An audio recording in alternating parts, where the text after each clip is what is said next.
Hey everyone, and welcome to this YouTube video on shaders. So this video is going to be about a fill shader. I was working the other day on a project where I wanted to place traps, and when I place a trap down, I want it to fill the alpha of the trap from 0 to 1, showing a quote-unquote build effect instruction. So we're going to go ahead and work on that today. We're going to go from filling it from left to right. We have Unity up here pulled. We're going to go, and I am working in the universal render pipeline. So you can right click to create, go to shader graph, go to URP, and you can choose lit or unlit. Go ahead, and I just want to call this we'll just do test shader. We'll pop up with our test shader. Go ahead and double click it. It's going to open up the actual shader graph. Notice it pops up with this graph inspector. Go ahead inside the inspector and make sure change surface type to transparent because we want to modify the alpha values and make sure blending mode is set to alpha. After that is done, slide a little bit. I'll zoom in. I'm going to right click, create node. Go ahead and do a sample texture 2D. That in there. And let's go ahead and create our first texture 2D, our main text. This will be our main texture. This is the texture that's getting affected by the shader. Drag that in. Go ahead and connect its dot into the texture slot here, sample text. We're going to create one more property. It will float. Let fill amount. Drag fill amount inside of here as well. This is basically the amount that this is the property that's going to be filled over time, allowing the construction visual talking about because we're going to scripts and show how we that working. Now that we have this, we also want to go and create UV node. Okay, out the UV node here. Hey, let's see it. Now that we got the UV node, what do we use the UV node for? The UV node is basically the outputs of the UV coordinates from the mesh. So we want to use it inside of a split node because what the split node is going to do is it's going to separate the horizontal position, the vertical position for us to be able to use. Now we're going to use the horizontal because we're left to right. Go and right click, create node, and type in split, create a split node. The output from the UV, input on split. Now you're going to bring out R, G, B, and A. So R is going to be your left to right, bottom to top. Your vertical will be G. Okay. For second, that'll be your split node. Now, we want to go ahead and we're going to compare the fill amount split node. The way we do that is with another node on comparison. Comparison here, your fill amount here. We're going to bring in split value from R, your left to right value, fill amount that we're going to fit through script. And we want to compare them based on less. That's how we're going to do it. All right, and now all we have to do is we want to multiply this output with the alpha, the sample texture. So we would create a multiply node, okay? Give it the result of this, give it the result of your texture.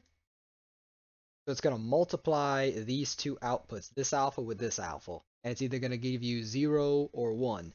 And the result coming from the multiply goes into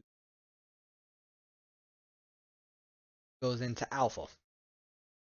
Also, one more thing, the graph settings, make sure you have alpha clipping checked.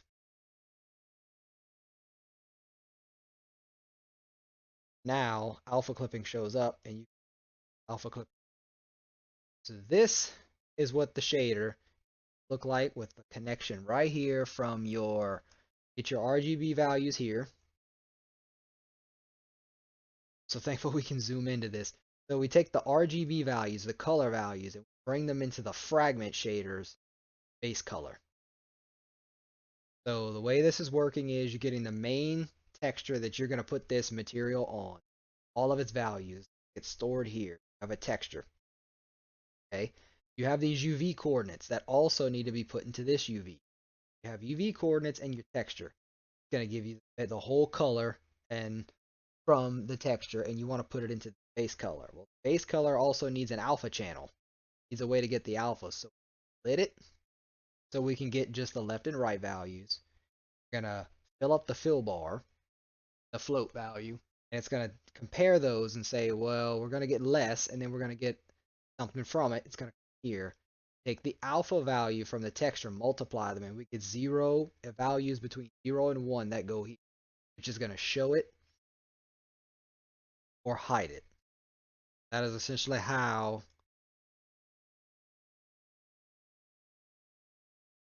or that is like. So now that the shader is up and back over, back here, down, give it a little bit more room. Right click on test shader, create material, and then you can just call it test material or how whatever it is that you want. Now we have the material based on the shader we just created. We go to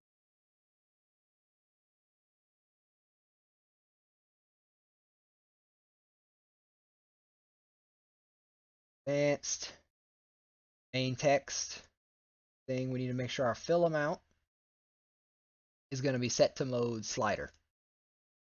N0, max 1. I want to show it in the inspector. So we're going to be able to access it here. Then we control S.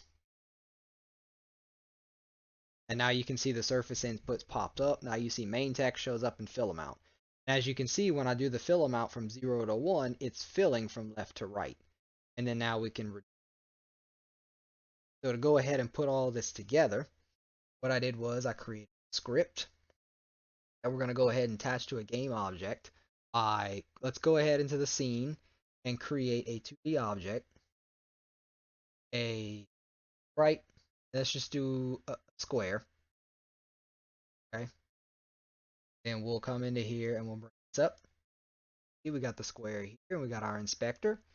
We want to change the material to be the test material that we just made. Click it. Okay. I know you can't see it right now, but that's because the default value is set to 0. You can't see it, which means it is correct. Now that that is done, I created a script called fill behavior. Lock this, and then I'm scripts, and then fill behaviors. I'm going to attach fill behavior to this, and it takes a sprite renderer, and I'm going to explain what these values are in a moment. Code. So let's go ahead and click on this again, make sure everything is set up, and it is. Let's go ahead and take a look at the code that I have in Studio. So we have the fill behavior, auto behavior. We've already attached it. This you can name this whatever you want. I just build overlay. This is the access to the sprite renderer that we're going to be modifying. Use shader is just a public variable I've exposed. So when I tick it inside the inspector, it's going to allow me to use the shader or not use the shader. Build progress is the progress over time that we're going to fill up. The build time is how long it's going to take to quote unquote build, to how long you want the fill amount to take. How long do you want this to take? I have 2 seconds. So this should take 2 seconds for this to go from 0 to 1. Material property block is a way that if you're working on a project or a game and you're going to have a lot of shaders and you need them to be actual instances, not one shader that everyone shares. It's going to be one shader that is going to need to be instanced per enemy or per trap or per building, and you want them to have their own fill amounts, their own instances, then material property block is the way to go for efficiency.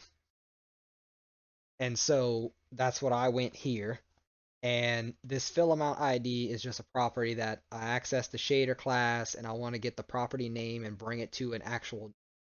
And so I don't have to keep typing in fill amount everywhere just to access it. I have a reference to static.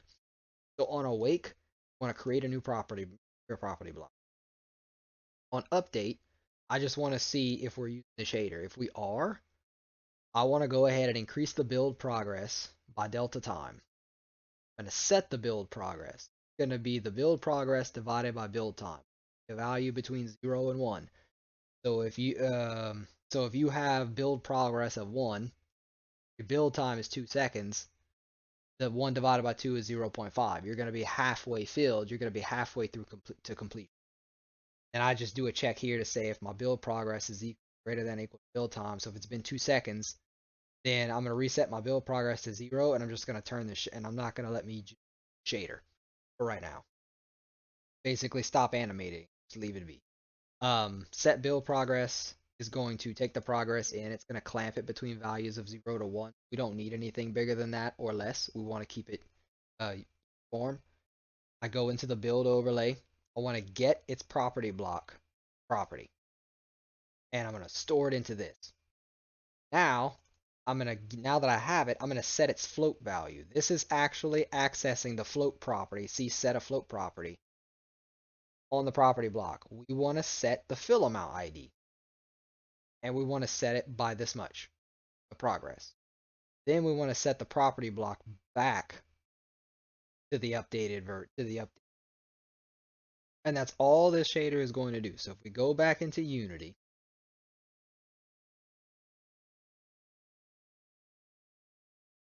or back in Unity, we have the square.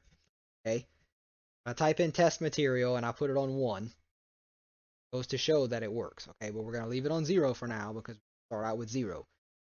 So we go to the square, and as you can see, shader is off, build progress is 0, and I want to take 2 seconds. Go ahead and get this to run. And as you can see, we're just going to have a blank screen.